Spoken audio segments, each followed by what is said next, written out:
En el nombre del Padre, del Hijo y del Espíritu Santo. Amén. Pongámonos en la presencia del Señor y pidámosle al Señor que nos ilumine en esta noche para que en esta catequesis que nos disponemos a realizar sea el Espíritu Santo el que nos asista con su luz, con su sabiduría y providencia, de modo que podamos encontrar la voluntad de Dios en un sano discernimiento. Ven Espíritu Divino, manda tu luz desde el cielo, Padre amoroso del pobre, don en tus dones espléndido, luz que penetras las almas, fuente del mayor consuelo. Ven, dulce huésped del alma, descanso de nuestro esfuerzo, tregua en el duro trabajo, brisa en las horas de fuego, gozo que enjuga las lágrimas y reconforta en los duelos. Entra hasta el fondo del alma, divina luz, y enriquécenos. Mira el vacío del hombre si tú le faltas por dentro. Mira el poder del pecado cuando no envías tu aliento. Riega la tierra en sequía, sana el corazón enfermo, lava las manchas, infunde calor de vida en el hielo. Doma el espíritu indómito, guía al que tuerce el sendero. Reparte tus 7 dones según la fe de tus siervos. Por tu bondad y tu gracia, dale al esfuerzo su mérito. Salva al que busca salvarse y danos tu gozo eterno. Amén. Gloria al Padre, al Hijo y al Espíritu Santo, como era en el principio, ahora y siempre, por los siglos de los siglos. Amén.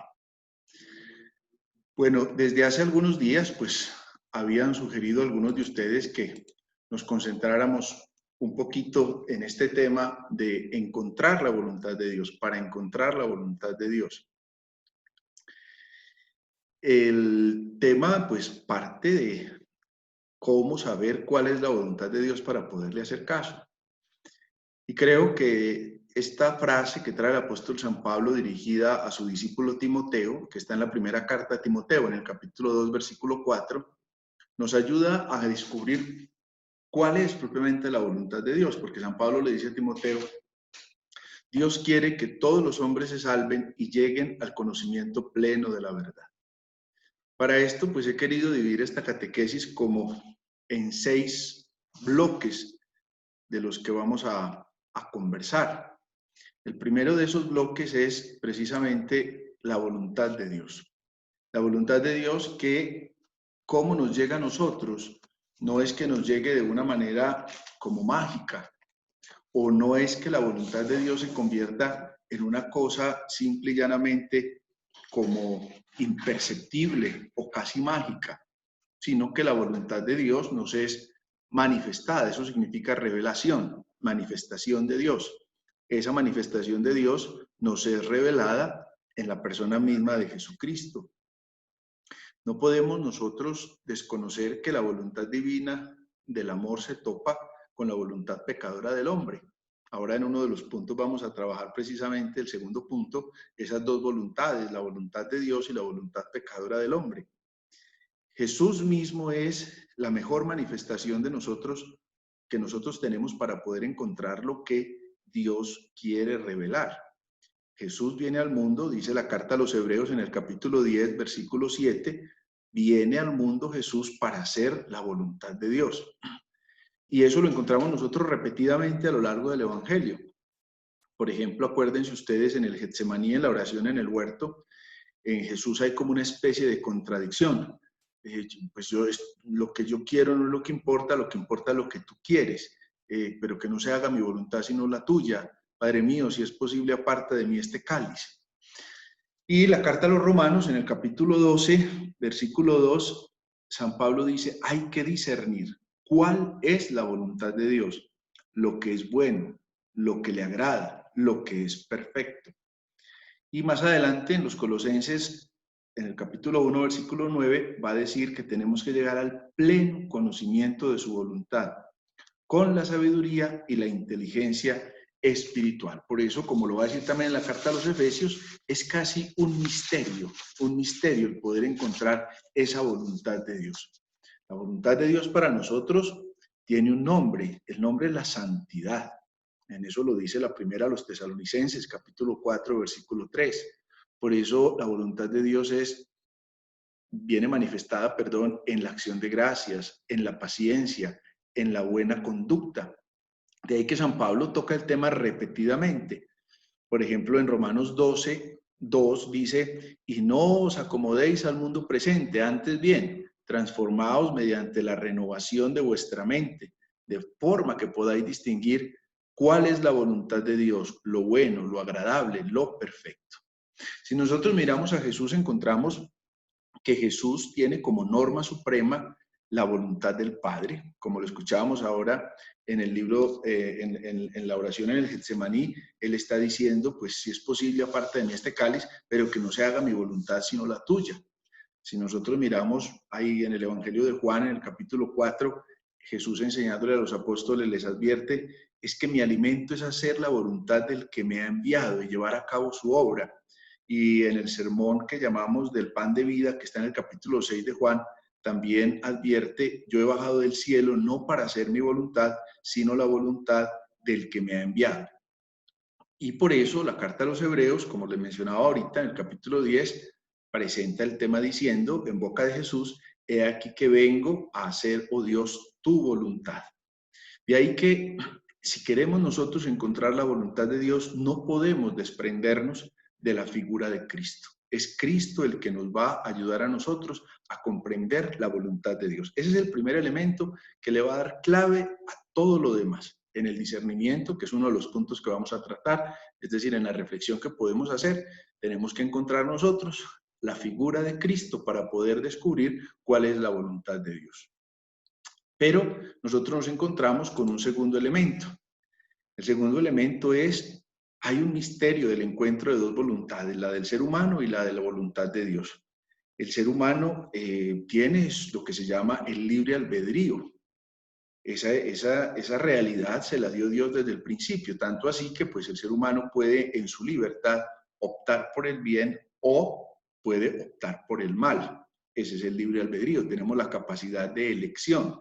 Nosotros decidimos propiamente qué es lo que queremos hacer, de qué manera nosotros podemos o no podemos acoger lo que el Señor nos quiere manifestar. Pero en eso, ¿qué encontramos? Encontramos que hay una realidad de fragilidad en el ser humano, que nos lleva muchas veces a tomar elecciones o decisiones que no están propiamente de acuerdo con lo que el Señor nos está mostrando.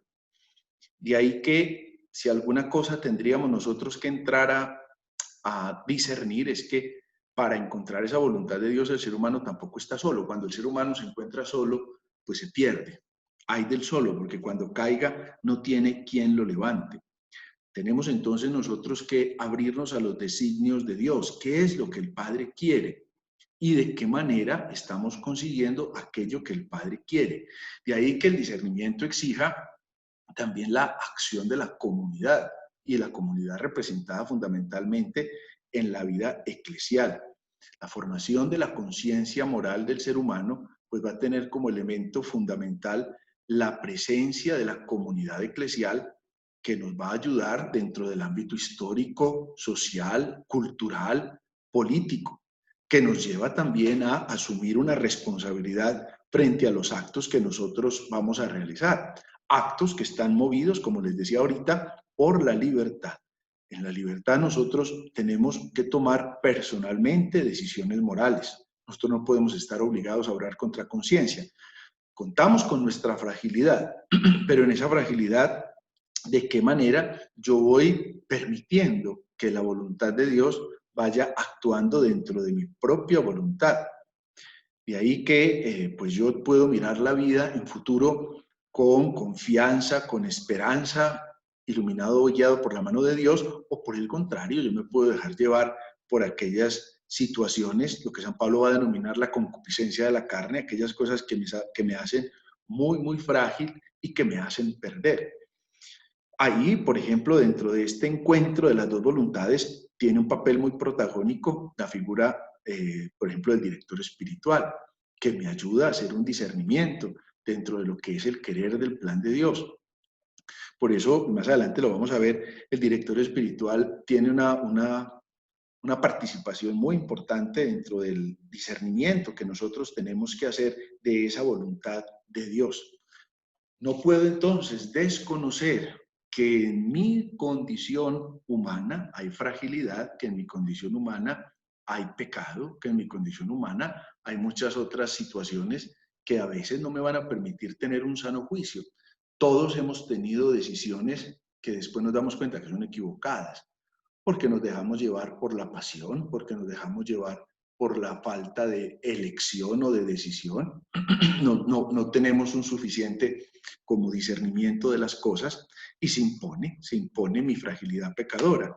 Cómo quedo bien, cómo conservo mi buena fama o cómo conservo mi reputación, en fin, y a veces me permito llevar, me dejo llevar, perdón, por cosas que no hacen bien a mi alma. Por eso no podemos desconocer la voluntad del hombre, no se anula.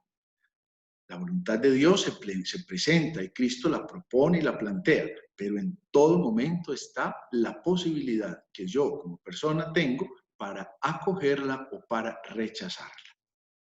Así entonces tenemos nosotros lo que es el discernimiento y la práctica de la voluntad divina, y ambas cosas se condicionan. El discernimiento es aquella reflexión que yo voy haciendo y la práctica de la voluntad divina es aquello que me va a permitir a mí pues tomar las elecciones que son más importantes. ¿Cómo voy cumpliendo la voluntad de Dios? Y ahí tengo que concentrarme en lo que es la doctrina de Jesús. Tengo que ir reconociendo a Jesús en mi vida. Tengo que ir acogiendo los mandamientos. Si yo en ese sano discernimiento que tengo que hacer no soy capaz de descubrir lo que Cristo quiere, sino lo que yo quiero, pues no voy a poder encontrar lo que es la voluntad de Dios. Pero ¿qué es entonces en qué consiste propiamente el discernimiento? El discernir no es otra cosa que el poder descubrir qué es lo que se me plantea. No sé si todos han tenido la experiencia de un sedazo, por ejemplo, cuando están haciendo alguna natilla en diciembre y pasan esa harina por el sedazo tantas veces hasta quitarle toda la mugre que tiene. O quizás ustedes han visto los que buscan el oro en los ríos, cómo cogen un sedazo y lo mecen y le pasan agua y vuelven y lo mecen y vuelven y lo mecen. Pues ese viene siendo el discernimiento, el poder coger como nuestras ideas y poder permitir que la sabiduría me vaya ayudando a descubrir qué es lo mejor. El discernir no puede ser una obra como mágica, porque incluso así fuera una llamada que el Señor nos haga al celular, si nosotros no tenemos voluntad no lo vamos a hacer. El discernimiento me va a comprometer a mí y va a comprometer mi inteligencia y mi voluntad. La inteligencia hace referencia al ejercicio intelectual, es decir, a lo que desde el intelecto yo voy a percibir. Esto me conviene, esto no me conviene, esto me atrae, esto no me atrae, esto trae unas consecuencias, esto trae otras. Fíjese que es un análisis meramente intelectual. Por ejemplo, usted me propone un negocio, compremos juntos una finca.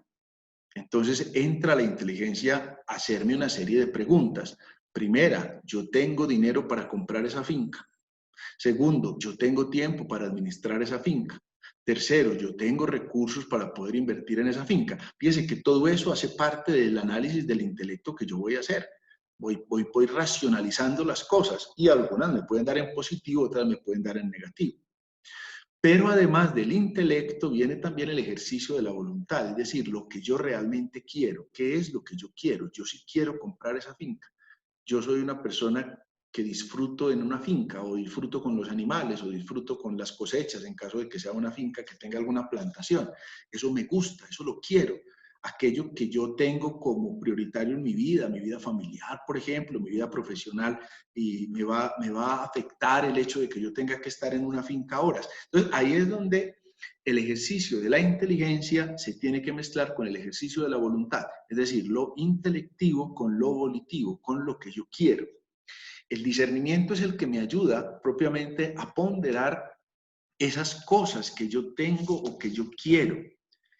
Y sumado al discernimiento, que es esa reflexión permanente que yo estoy haciendo, viene lo que se llama la práctica de la voluntad.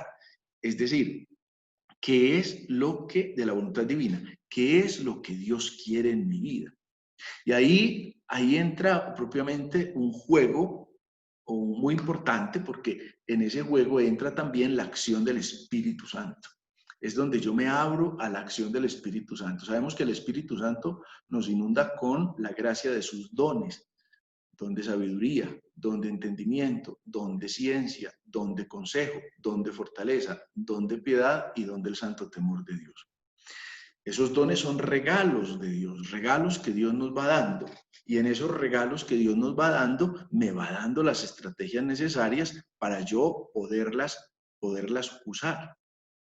Pero es que yo también puedo tener algunos elementos que me son dados y no los uso. Por ejemplo, yo puedo tener en la cocina 20 cuchillos. Y quienes saben cocinar saben que uno sirve para la carne, que otro sirve para el pan, que otro sirve para el pescado, que otro sirve para las verduras, en fin, que cada cuchillo tiene como su práctica. En cambio, el que no sepa cocinar y sea un empírico, pues con el mismo cuchillo lo parte todo. ¿Por qué? Porque no sabe usar las herramientas. Pues lo mismo nos puede pasar a nosotros en el tema espiritual. Yo tengo una serie de herramientas, pero en el fondo no sé propiamente cómo las utilizo, no sé propiamente para qué las voy a utilizar. De ahí que estas dos realidades se condicionan, el discernimiento y la práctica de la voluntad divina. Acuérdense que San Agustín tiene una frase muy especial que dice, Dios que te creó sin ti, no te salvará sin ti. Entonces es ahí donde yo tengo que ir descubriendo propiamente cuál es el ejercicio que me va a permitir a mí lograr un buen discernimiento. Y ahí entonces tendríamos como que descubrir en qué consiste ese proceso del discernimiento humano para poder comprender la voluntad divina. Acuérdese la voluntad divina. Dios quiere que todos los hombres se salven y lleguen al conocimiento pleno de la verdad. Y por eso aparecerían como estas 5 realidades que yo les propongo aquí, que nos ayudan a hacer un proceso de discernimiento desde el punto de vista humano, que nosotros no somos extraterrestres, nosotros no somos ángeles, nosotros somos humanos, es decir, contamos con nuestra mucha o poca capacidad intelectual, contamos con nuestra mucha o poca apertura a la gracia, o sea, con nuestro deseo de santidad o nuestro deseo de pecado. Entonces, la primera que aparece son precisamente lo que se llaman las convicciones interiores. Es decir, ¿qué es lo que a mí me está moviendo interiormente frente a una determinada realidad? ¿Yo de qué estoy convencido? Cuando uno tiene que ir a presentar un examen al maestro en el colegio o en la universidad, viene la primera claridad. Yo estoy convencido de lo que le voy a decir. Y eso lo logro cuando me he preparado bien para el examen. Si yo no me he preparado bien para el examen, yo mismo estoy absolutamente convencido de que voy a perder el examen. Pero cuando yo me he preparado, yo voy con mis convicciones. Y el profesor me puede hacer una serie de preguntas y voy a tratar de responder de acuerdo a aquello que. Aquí viene entonces lo que es la formación de mi interior, la formación de mi conciencia moral, que me lleva a tener unas convicciones interiores claves en mi vida. Yo quiero el bien, yo quiero la salvación, yo quiero hacer el bien, yo quiero que mi obra construya el bien. O sea, estoy convencido de eso. Cuando por el contrario, mis convicciones interiores son contrarias a lo bueno, estoy optando por lo malo. Eso también es una convicción. Mi convicción es estafar, mi convicción es engañar, mi convicción es acabar con el otro, mi convicción es ganarme este negocio por encima de lo que sea. Entonces, en ese proceso de discernimiento, lo primero que tiene que entrar es esa convicción interior que yo tengo, que si quiere responder a la voluntad de Dios, no puede desconocer que la primera tarea que tiene esa convicción es buscar el bien. Pero viene lo segundo. Eso que es mi convicción interior me lleva a lo que son mis decisiones de vida. Todo lo que nosotros vamos haciendo va marcando nuestra ruta. Es decir, me va llevando a decidirme en la vida. ¿Me decido por el bien o me decido por el mal? ¿De qué manera yo voy a lograr que mi vida fluya? Cuando yo no tengo sentido en mi vida, pues esas decisiones de vida, más que de vida, son decisiones de muerte. porque no me interesa ser cercano a nadie, porque no me interesa ser amable, porque no me interesa ser bondadoso, no me interesa hacer el bien, lo único que me interesa es alcanzar un propósito que yo tengo en busca de mi beneficio personal sin tener en cuenta lo que es el beneficio común o la construcción de una civilización justa, cristiana. Por eso las decisiones de mi vida me tienen que llevar en este discernimiento. Lo que yo vaya a hacer marca mi vida. Uno no necesita ser como un adivinador de futuro para darse cuenta que muchas decisiones de vida que está tomando son equivocadas. Por ejemplo, yo tengo un buen matrimonio, pero yo voy permitiendo que dentro de ese matrimonio haya infidelidad. Pues entonces es que nadie me ha pillado, es que nadie me ha descubierto, es que mientras esto esté escondido nadie se va a dar cuenta. No, usted está tomando una decisión de vida que es muy riesgosa. O como cuando usted en un negocio permite que sus dineros se vayan a negocios turbios. Sí, puede que no lo descubran al principio y uno piensa que no lo van a descubrir nunca, pero es una decisión que lo está llevando a un fracaso o a una cosa que es equivocada o que es indebida y que por consiguiente lo está llevando a una decisión de muerte. Por eso, en las cosas, como lo vamos a ver más adelante, pues hay cosas que son del día a día, que pueden ser más irrelevantes, pero hay otra serie de cosas que son relevantes y que van a marcar la decisión de vida que yo quiera o que yo deba tomar. De ahí que viene lo tercero, va de lo mental a lo afectivo, es decir, del conocer al sentir y gustar, que es lo que mencionaba ahora, cuando yo permito que lo que está en mi inteligencia coincida o sea más bien coherente con aquello que tengo en mi corazón, es decir, con lo que propiamente yo quiero. Tengo que buscar en mi vida aquello que me lleva a más, porque el discernimiento no es solamente una elección por una cosa que a mí me está gustando o no. El discernimiento no es solamente una elección que yo hago. El discernimiento me tiene que llevar a la búsqueda del bien supremo. Esto que yo estoy haciendo me va a permitir o no me va a permitir alcanzar el bien supremo. ¿Y cuál es el bien supremo? La salvación. Dios quiere que todos los hombres se salven y lleguen al conocimiento pleno de la verdad. Entonces, implica que mi vida, tanto en lo mental como en lo afectivo, esté vinculada dentro de esas dos realidades. Lo que yo conozco al mismo tiempo también lo quiero y por eso lo disfruto. La vida está marcada precisamente por eso. Piense, por ejemplo, en una profesión, en el trabajo que se puede realizar. El trabajo que yo realizo, lo realizo porque me pagan o lo realizo porque amo lo que hago. Si lo realizo simplemente porque me pagan, puede que yo no sea alegre en el trabajo que esté haciendo. No, me lo pagan. En cambio, cuando yo hago mi trabajo porque disfruto, porque lo gusto, porque sé que con ese trabajo estoy poniendo mi granito de arena para transformar el mundo, para transformar la sociedad, en eso hay un cambio radical. Yo estoy casi seguro que la mayoría de los aquí presentes hemos tenido que ir al médico alguna vez. Pues uno sabe cuando un médico está trabajando porque le están pagando o cuando un médico le está trabajando porque es su vocación. Todos hemos tenido profesores en la vida, en el colegio, en la universidad. Y yo les aseguro que aquellos profesores que han quedado marcados en el corazón fueron aquellos que simple y llanamente entregaban su vida. O sea, su vocación era el ser maestros, independientemente que les pagaran o no. Su interés estaba en que aprendiéramos. Y por eso eran exigentes, y por eso a veces nos hicieron, a veces incluso hasta llorar, o por eso a veces nos pusieron una mala calificación por un trabajo que hicimos de mala voluntad, y seguramente alguna vez hicimos una pataleta diciendo, usted es injusto, usted no sirve, usted no nos quiere. Pero el profesor era consciente de que estaba haciendo lo mejor. Si lo llevamos al plano familiar, pues pasa lo mismo. Un papá o una mamá, no por el hecho de ser papá o mamá implica que haga su tarea con alegría. El que tiene la vocación de la paternidad le va a dar el corazón a sus hijos, independiente del tiempo, del cansancio, del dinero que tenga. En cambio, el que no le interese, pues cumple con lo que el juez le dice. Ah, bueno, yo tengo un niño y tengo que pagar 100.000 pesos cada mes, pues sáquelo de ahí. Pero no me interesa si lo educo, si soy cercano a él, si lo formo para la vida, eso no me interesa. Ahí hay una dicotomía, se llama eso, o sea, una separación entre las dos cosas. De ahí que en el discernimiento de lo humano, para tratar de descubrir el querer de Dios, tiene que haber esta simbiosis, esta vinculación que va de lo mental a lo afectivo, es decir, se une mi intelecto y mi voluntad.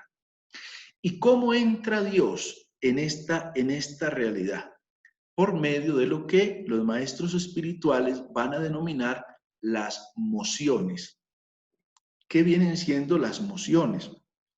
Son los sentimientos interiores que suscita el Espíritu Santo. El Espíritu Santo me motiva. A veces lo llamamos como corazonadas, o como que yo tengo como un presentimiento, pero es que es la moción del Espíritu. El Espíritu es el que está ahí y me está suscitando una realidad muy bonita y una realidad muy importante. Pero para poder comprender las mociones del Espíritu es necesario, primero, hacer silencio. Segundo, permitir que en el silencio el Espíritu me hable. Y tercero, para eso es importante la vida de oración. ¿Qué es lo que el Espíritu me suscita? Nosotros somos una sociedad muy cargada de ruido. El silencio nos encarta. Nos sentimos como agobiados con el silencio y por eso a veces nos da tanta brega poder encontrar a Dios. En el silencio, Dios nos va hablando. Acuérdense, por ejemplo, lo tienen los profetas. El profeta Elías se para en una montaña para encontrarse con Dios, pasa un huracán, pasa una tempestad, pasa un terremoto, pasa una gran tormenta y ahí no estaba Dios. Pero pasa una leve brisa y ahí estaba Dios. Cuando nosotros vemos a Jesús en la oración, también encontramos como tantas veces Jesús está ahí contemplando en la noche o en la madrugada, en silencio, permitiendo que el Espíritu Santo manifieste su obra. Y por eso cuando Él nos enseña a orar, nos dice, cuando vayas a orar, entra en tu cuarto, cierra la puerta y habla a tu Padre que está en lo escondido, en lo secreto. Y tu Padre que está en lo secreto te escuchará y obviamente te responderá.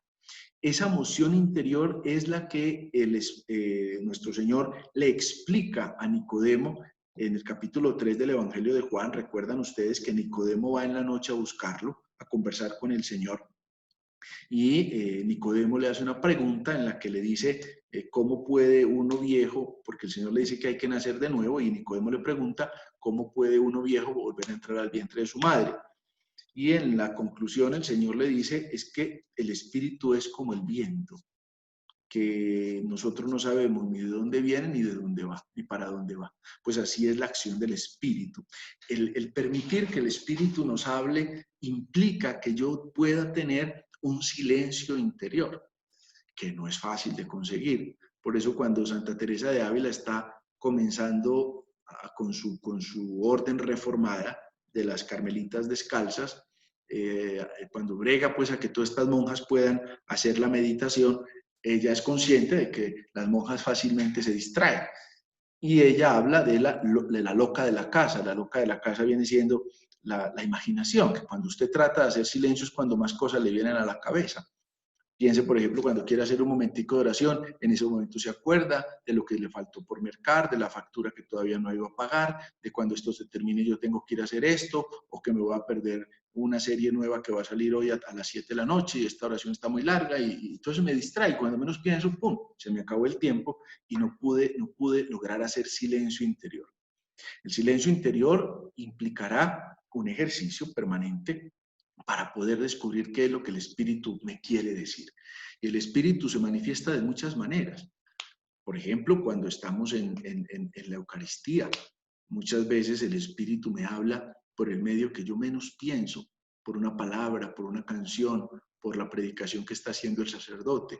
Y el Espíritu es el que se encarga de motivar esto. O a veces pone personas en mi camino que quieren decirme, que quieren hacerme comprender una realidad que yo puede que pase desapercibida. Entonces me pasa lo de los discípulos de Emaús, que voy caminando con el Señor y no lo encuentro. Pero cuando lo encuentro, caigo en cuenta, no ardía mi corazón cuando Él caminaba con nosotros por la calzada y nos iba explicando las Escrituras. Y así nos pasa, muchas veces Dios nos pone por boca de alguna persona, a veces hasta muy cercana, una situación, un mensaje, y nosotros como que no lo escuchamos. ¿Por qué? Porque interiormente no lo queremos escuchar. O a veces en el discernimiento llegamos con nuestra intención sobre todas las cosas, independiente está la decisión que yo voy a tomar, y por donde yo meto la cabeza saco el cuerpo, y que digan lo que quieran, que yo hago lo que pueda. Entonces no tengo esa posibilidad de descubrir las mociones espirituales, lo que el Espíritu quiere suscitar en mí. Y eso es un elemento que yo tengo siempre que entrar a ponderar.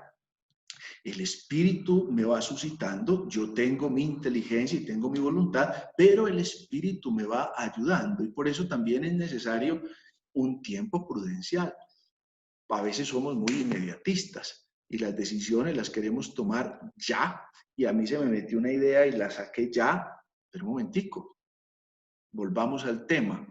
Decante, es decir, vuelva y pase como por un sedazo las cosas, a ver qué conclusión nos puede llevar. Y finalmente, dentro de este proceso de discernimiento, viene lo que se denomina la consolación o la desolación. ¿Qué viene siendo la consolación y qué viene siendo la desolación? La consolación viene siendo todo aquello que me da consuelo interior, y la desolación, por su parte, viene siendo todo aquello que me da desconsuelo. Incluso cuando nosotros vemos una casa vacía, usamos una expresión muy castellana: está desolada, o sea, está vacía del todo. En la consolación, ¿cómo encontramos nosotros que algo nos da consolación? Primero, porque vivimos con cierta naturalidad nuestra fe, tenemos una familiaridad con Dios y con las cosas de Dios. Es decir, espiritualmente nos sentimos tranquilos en medio de las cosas que diariamente se nos presentan. Hay una paz interior, eso me da consolación, o sea, me da consuelo interior. Yo tengo una paz interior. En segundo lugar, yo experimento como una unidad en los distintos momentos del día a día. En mi vida voy como tranquilo, a pesar de que tenga dificultades. Yo siento que esta elección o esta decisión que estoy tomando no me perturba. En cambio, cuando a veces tengo una decisión que después de haberla tomado me llena como de tanta confusión, yo me siento incómodo, no siento capacidad para hacer las cosas, pues ahí estoy sintiendo, por el contrario, es desolación. ¿Qué otra cosa me genera consolación? Aquello en lo que yo siento que desde la fe estoy respondiendo a las cosas de Dios. Y por consiguiente eso me lleva a una alegría interior, a una paz interior. Esta es una decisión que yo tengo que tomar. Incluso a veces hay decisiones que son muy difíciles, pero que le llevan a uno a tomar paz. Sobre todo a tomarlas en paz. Sobre todo cuando he obrado en conciencia. Cuando uno obra en conciencia, es decir, obra con rectitud de la mente y en el corazón, a veces tiene que tomar decisiones muy difíciles, pero cuando las ha ponderado, cuando las ha analizado en la presencia de Dios, cuando ha permitido que Dios hable, esa decisión es una decisión que uno la puede tomar con plena libertad. De ahí que esas son las cosas que me generan a mí consolación, o sea, me generan un consuelo interior, me generan una tranquilidad interior. Pero en contrapartida de la consolación viene lo que se llama la desolación. ¿Qué es la desolación? Todo aquello que me lleva a experimentar oscuridad, a experimentar inseguridad, a experimentar una falta de sentido. Y yo como que no me hallo, esta decisión que estoy tomando no me permite a mí como tener paz, me siento turbado interiormente, hay un desasosiego interior.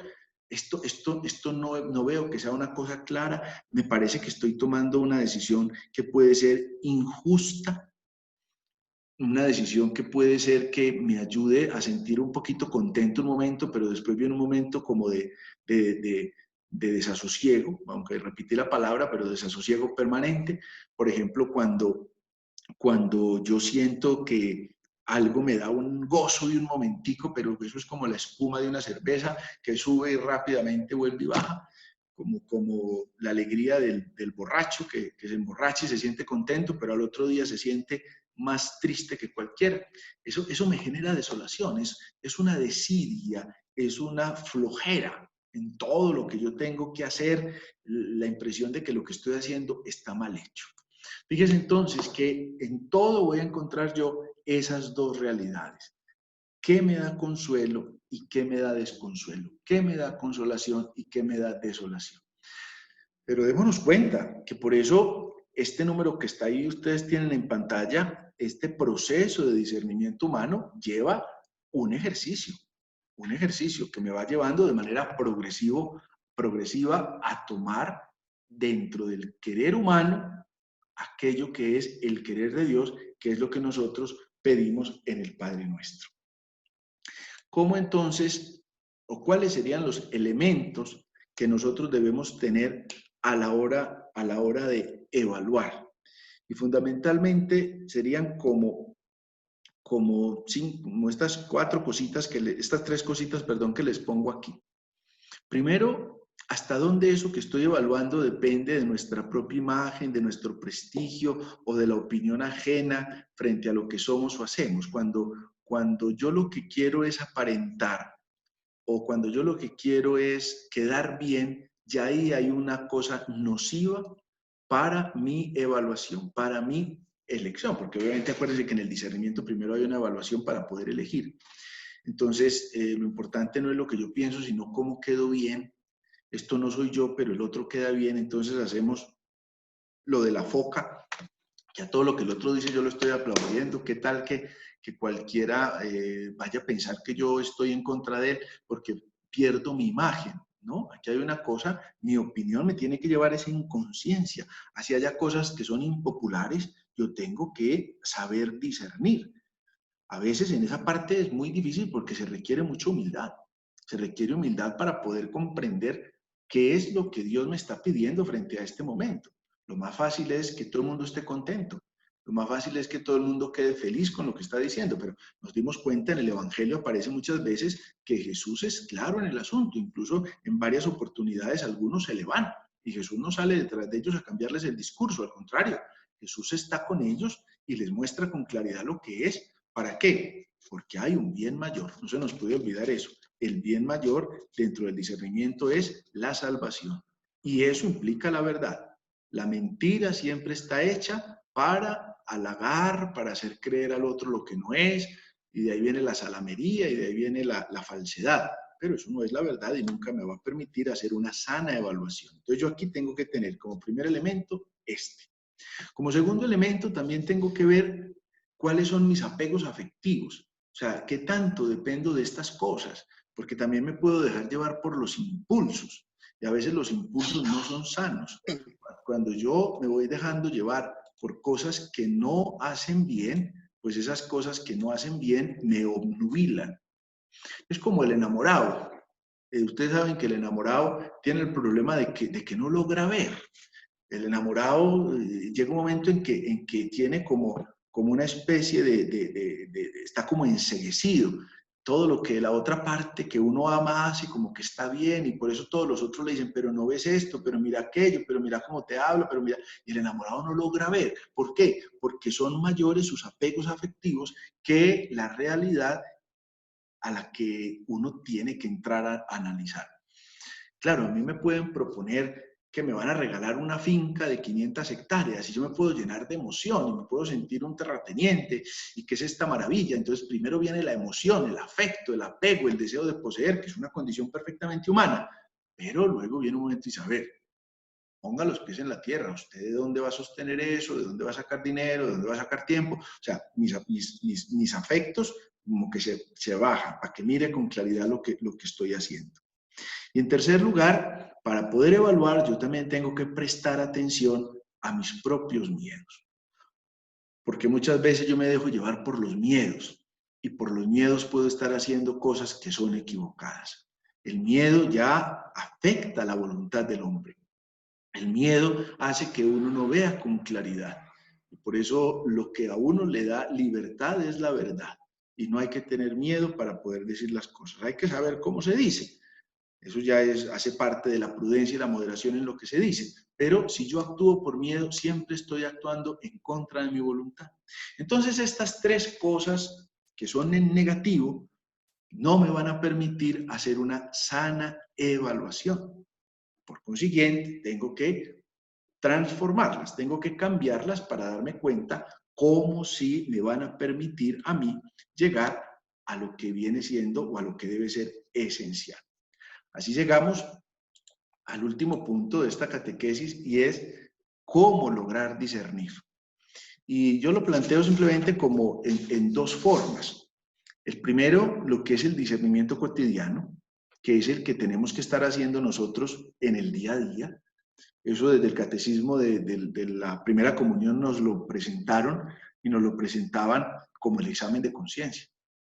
El examen de conciencia que nosotros estamos llamados a hacer todos los días, en el que tenemos que ver las cosas con atención y con cuidado en la vida cotidiana. Porque es que nosotros no somos una foto, nosotros somos como una película que va corriendo. Entonces, si yo fuera una foto, yo veo cómo la pulo. La prueba está que hay fotos y incluso hay programas por internet, está uno que se llama como Photoshop, me parece, y usted compone. Es que no me gustó que los ojos me quedaran así, yo me los pongo así, entonces con Photoshop se los arreglo. Y o que es que cambiemos este paisaje, no sé qué. No, la vida no es una foto, la vida es una película que va corriendo y en ese correr tiene cosas muy bonitas y tiene cosas menos bonitas. Pero ¿cómo voy haciendo esa reflexión diaria? En el discernimiento cotidiano. Hoy, el Señor, ¿qué me mostró? Hoy, ¿cómo fueron las mociones espirituales? Lo que hablábamos hace unos minutos. ¿Qué fue lo que el Espíritu me suscitó hoy? El examen de conciencia no es solamente como un examen de cosas negativas. Incluso muchos días no hay cosas negativas, muchos días estamos bien, estamos y funcionan las cosas. Entonces hoy no voy a hacer examen de conciencia porque hoy nadie me hizo perder la paz y hoy no me enojé con nadie y hoy a nadie tumbé. No, el examen de conciencia es de cada día. Hoy, ¿cómo viví mi experiencia humana? Hoy, ¿cómo viví la voluntad de Dios? Ese es un discernimiento que permanentemente yo tengo que ir haciendo. Y lo voy haciendo con atención y con cuidado en el día a día. ¿Cómo viví hoy mi experiencia de relación con el Señor?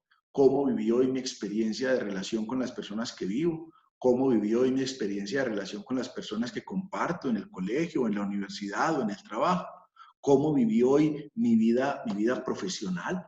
Hoy cómo atendí, por ejemplo, yo como sacerdote, cómo atendí a un feligreso al otro, o si usted es médico o abogado, cómo atendió a su paciente o a su cliente. En fin, es el discernimiento del día a día que no puede pasar desapercibido, porque cada día tiene suficiente con su afán, como dice el Evangelio de San Mateo en el Sermón de la Montaña, ya tiene cada día suficiente con su afán.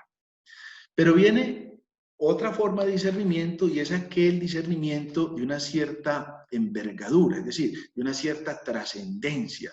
Hay unos discernimientos que cambian mucho más radicalmente nuestra vida, cuando tenemos que tomar decisiones que son más importantes. Por ejemplo, cuando yo decidí hacerme sacerdote, o cuando alguno de ustedes decidió casarse, o cuando alguno de ustedes decidió separarse del matrimonio, o como cuando usted va a tener una oferta, usted está bien en un trabajo y le entra una llamada y le dicen que le ofrecen otro, y entonces, uy, yo ya llevo en este trabajo de 5 días y 5 años o 10, y ahora me ofrecen aquel, eso tiene cierta envergadura. Fíjense que no es el ejercicio de lo cotidiano. Ahí en esa serie de cosas yo tengo que aprender a discernir. Y en eso tengo que aprender como a aislar los componentes para poder ubicarlos en las cosas. Se los pongo con un ejemplo pues bien agrícola. Usted invita a varias personas a comer a su casa. Y entonces para esa comida usted dice, uy, yo les voy a preparar tal plato.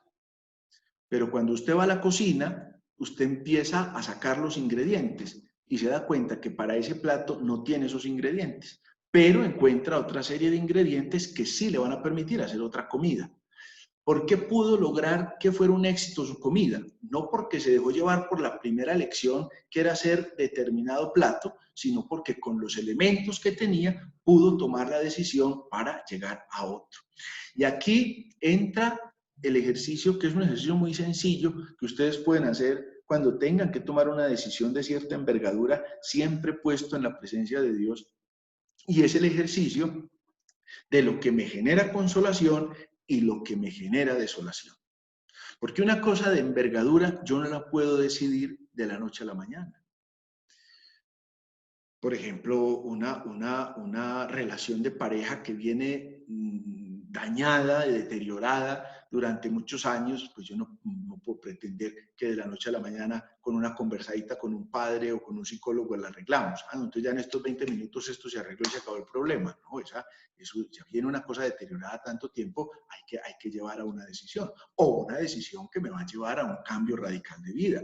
Es que yo voy a dejar de vivir en Medellín y me tengo que ir a vivir a Bogotá porque va a cambiar mi trabajo o porque va a cambiar, entonces mi familia tiene que ir a Bogotá y entonces mis amigos y entonces la EPS. Fíjese que es una decisión que me va a afectar una serie de cosas. Ahí es donde yo tengo que sentarme con moderación, en silencio, a poder descubrir mi Dios que quiere en ese momento. Y eso va a exigir lo que ahora mencionábamos, va a exigir, en primer lugar, tiempo. Yo tengo que darme un tiempo, porque las cosas requieren tiempo. Uno no piensa lo mismo. Cuando uno toma una decisión inmediata, no piensa lo mismo que cuando toma una decisión ponderada. Y entonces hace un ejercicio, o les propongo un ejercicio que puede ser muy útil y que usted mismo se señala en un marco de tiempo, una semana, 2 semanas o un mes. Y es hacer una hoja, partirla a 2 columnas. En una hoja pone todo lo que me genera consolación y en otra pone todo lo que me genera desolación.